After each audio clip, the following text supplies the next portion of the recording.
Всем привет, с вами Гриша, добро пожаловать на канал, который отныне называется Greg's Games. Как мы упоминали в прошлом видео, отныне этот канал будет посвящен игровой тематике. Здесь я буду делиться своим опытом, процессом разработки, будут различные туториалы, мотивационные видео. В общем, постараюсь поделиться всем, что я знаю, надеюсь, вам это будет интересно. Свое первое видео хотел бы посвятить статистике, расскажу вам, сколько заработала моя первая игра, расскажу вам о ошибках, которые я совершил, обязательно вам покажу новые проекты, на которых я работаю сейчас, подведем итоги и поговорим о будущем этого канала. Итак, перед вами статистика. Игра, кстати, называется Survive Till Morning. Как вы видите, всего продалось 383 копии на сумму $737. После различных процедур, возвратов, у меня рефаунды составляют 10%, это в рамках нормы, выручка составила $581. После вывода денег Steam еще заберет свои 30% и всего получится около $400 за 2 месяца. Интересный момент, что со старта виш-лист вырос в 10 раз, так что возможно какие-то продажи еще будут происходить. Если получится набрать $1000, то Steam еще вернет $100, который заплатил за ячейку под саму игру. Я вам сразу скажу, что это был мой первый проект.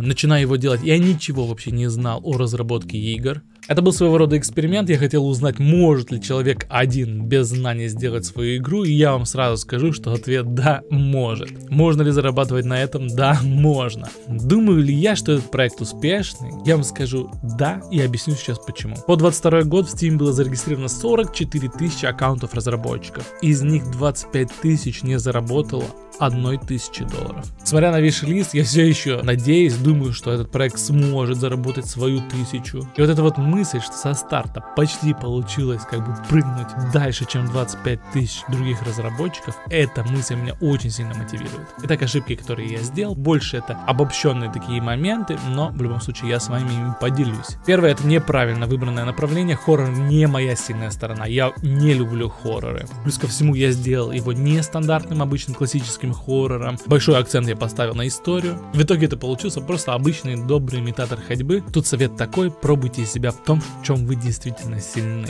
Второй пункт — это масштабность проекта. Многие про это говорили, я их не послушал, наверное, вы меня тоже не послушаете. Лучше начинать с чего-то маленького, простого. Проблема в том, что сложно как бы сохранять позитивный настрой, вот трезво смотреть на свой проект, если это особенно длится очень большое время. Скорее всего, это либо получится плохо, либо вы соскочите раньше, чем сможете его закончить. В моей ситуации мне пришлось отказаться от многих вещей. Я урезал сюжет в 2 раза, отказался от анимации, озвучки, анимации рта, от стрельбы, от инвентаря, от взаимодействий различных. Ради оптимизации отказался от света и теней. В итоге получился очень-очень-очень простой имитатор ходьбы. Третий пункт — это рекламная кампания. Я вам скажу так, что провел самую-самую ужасную в мире рекламную кампанию. Ошибкой было то, что я до последнего проект держал в тайне, ни с кем не делился. За 2 недели до релиза я разослал 100 писем различным блогерам и стримерам и не получил ни одного ответа. Пока я ожидал, уже пришло время релиза. На тот момент у меня было всего лишь 150 человек в виш-листе. Поэтому совет такой: как можно раньше начинайте вести различные соцсети. Возможно, стоит выпустить демку. Делайте все, чтобы к релизу как можно больше людей знало о вашей игре. Первый месяц после релиза является самым-самым важным, он самый прибыльный, приносит основной доход.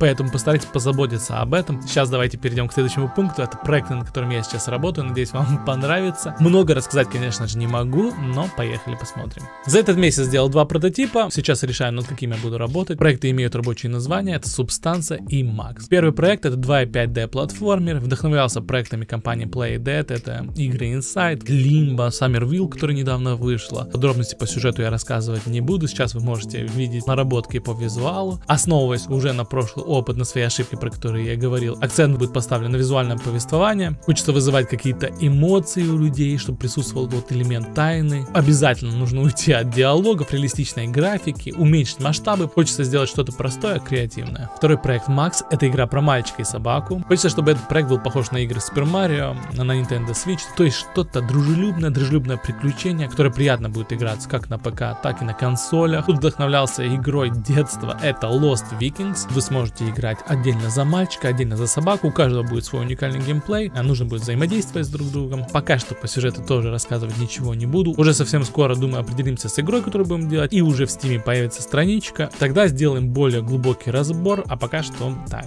Также не забывайте, что я веду трансляции на Твиче. Мы как раз таки обсуждаем проекты более детально. Буду рад вашей нашей компании, ссылочка в описании будет. В общем, давайте расскажу, что я обо всем этом думаю. Это была моя первая игра, кстати, она была сделана без написания кода, на визуальном скриптинге Game Creator. Хотите, называйте это конструктор игровой, какой-то там RPG Maker. Многие говорили, что это невозможно, что я не сделаю игру, но я решил доказать вот себе, и сейчас надеюсь, что смогу показать вам, что на самом деле это возможно делать игры, и этому и будет посвящен этот YouTube канал. А хочется делиться с вами вот своим опытом, своим путем. Будут туториалы, различные обзоры на инди-игры, может обзоры на ваши проекты. В общем, все, что будет связано с геймдевом, будет выходить на этом канале. На этом, думаю, все. Спасибо, что досмотрели до конца. Подписывайтесь на канал, пишите в комментариях, что бы хотели увидеть на этом канале. Ставьте лайки, подписывайтесь на Twitch, ссылочка на мою игру в описании. Всем удачного дня, удачных разработок и до новых встреч. Пока-пока.